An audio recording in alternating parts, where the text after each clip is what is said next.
ये मैंने अपने प्राइवेट व्हाट्सएप चैनल पे ये काफ़ी टाइम पहले व्यू ये वाला शेयर किया था, और ये मेरे ख्याल से मैंने व्यू शेयर किया था लगभग बिगिनिंग ऑफ द ईयर, जनवरी फरवरी में। ये प्राइस एक्शन जो दिख रहा है इसमें लग रहा है कि ये यील्ड्स ऊपर की तरफ, 10 ईयर की यील्ड्स हैं, 10 ईयर ट्रेजरी की यील्ड्स हैं, ये ऊपर की तरफ जा रही हैं। मेरा प्रोजेक्शन इसमें ये है कि ये 9% तक आराम से टच कर सकती है। मैं एक बार दिखाता हूँ, वो एक्चुअली काफ़ी ऊपर है, तो मैं वीकली चार्ट में दिखाता हूँ। तो वो बड़े आराम से डबल हो सकती हैं यहाँ से। अभी 4.5% पे हैं, अगर 4.25 साढ़े 4% पे हैं तो 9% तक जा सकती हैं।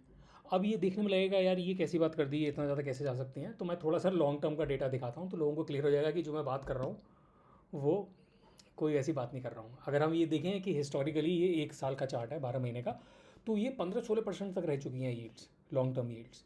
और अब ये बॉटम आउट कर गई हैं। ये एक्चुअली जो फंडामेंटल पॉइंट है ये समझने की ज़रूरत है कि ये बॉटम आउट कर गई हैं और यहाँ से अब इंटरेस्ट रेट्स इंक्रीज़ करने की तरफ है। जैसे जापान में भी हमने देखा कि इंटरेस्ट रेट्स अब इंक्रीज़ होने लगे हैं।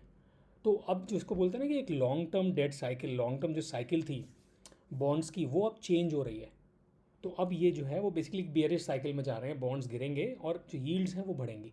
और ये मैं सिर्फ टेक्निकल्स की मेरी क्या अप्रोच है वो सब मैं नहीं बता सकता, लेकिन सिर्फ टेक्निकल्स के बेसिस पे मार्केट अपने प्राइस एक्शन से ये बता रहा है कि ये 9% तक जा सकती हैं, हो सकता है इसके ऊपर भी निकल जाए।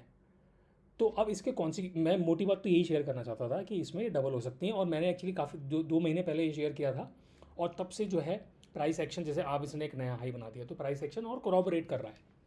अब बातें आती है कि अगर ऐसा हो गया तो इसका क्या क्या इम्प्लीकेशन होगा। तो एक इम्प्लीकेशन तो रहेगा कि लॉन्ग टर्म इंटरेस्ट रेट्स, क्योंकि ट्रेजरी बेंचमार्क होता है, तो जो भी लॉन्ग टर्म प्रोडक्ट्स हैं, मॉर्गेजेस या ऑटो लोन्स वगैरह जो भी हैं, तो वो भी अगर ट्रेजरी ही 9% पे मिल रही है, 10 साल का लोन, अगर ट्रेजरी का बॉन्ड अगर 9% पे मिल रहा है, तो मॉर्गेजेस वगैरह वो सब महंगी हो जाएंगी। और इवन यूएस को एज अ कंट्री अपनी डेट को रीफाइनेंस करने में, रोल ओवर करने में प्रॉब्लम होगी 9%, और अभी तक वो सारी डेट चीप रेट्स पे उठाए हुए हैं। तो यूएस गवर्नमेंट को भी प्रॉब्लम होगी और इवन कंज्यूमर्स को प्रॉब्लम होगी जो मॉर्गेजेस ले रहे हैं या फिर ऑटो लोन्स ले रहे हैं। तो इतना ज़्यादा लॉन्ग टर्म इंटरेस्ट रेट्स हो जाएंगे तो एक रिसेशन क्रिएट होगा। और ये एक इन्फ्लेशन, मार्केट इन्फ्लेशनरी सिग्नल भी दे रहा है कि इन्फ्लेशन इतना ज़्यादा बढ़ जाएगा। तो इसके और भी स्टॉक मार्केट में बहुत इंपैक्ट होगा। जब यील्ड्स यहाँ पर इतनी ज़्यादा होंगी तो लोग फिर बॉन्ड्स में पैसा डालेंगे, स्टॉक से पैसा निकालेंगे। आईटी स्टॉक्स में इंपैक्ट होगा नेगेटिव, जो कि बेसिकली है टेक स्टॉक्स में इंपैक्ट होगा नेगेटिव। मैं बहुत ज़्यादा इंप्लीकेशंस ड्रॉ आउट नहीं करना चाहता, क्योंकि इसमें हो सकता है इंटरवेंशन आ जाए। फिर जब यील्ड्स इतने ज़्यादा निकल जाएंगे तो शॉर्ट टर्म साइड से कंट्रोल करने के लिए हो सकता है वो इंटरेस्ट रेट्स घटा दे फेड। उसको लगे कि शॉर्ट टर्म घटाने से लॉन्ग टर्म पे भी असर पड़ेगा, क्योंकि एक इम्पैक्ट तो होता ही है, राइट। शॉर्ट टर्म से ही ड्रिवन होते हैं लॉन्ग टर्म कुछ हद तक। तो उस इंटरवेंशन की वजह से सिग्नल्स मिक्स हो सकते हैं, लेकिन ये लॉन्ग टर्म एटलीस्ट जो मुझे लग रहा है कि 9% पहुंचेगा। कब तक पहुंचेगा ये मैं नहीं कह सकता। Thank you.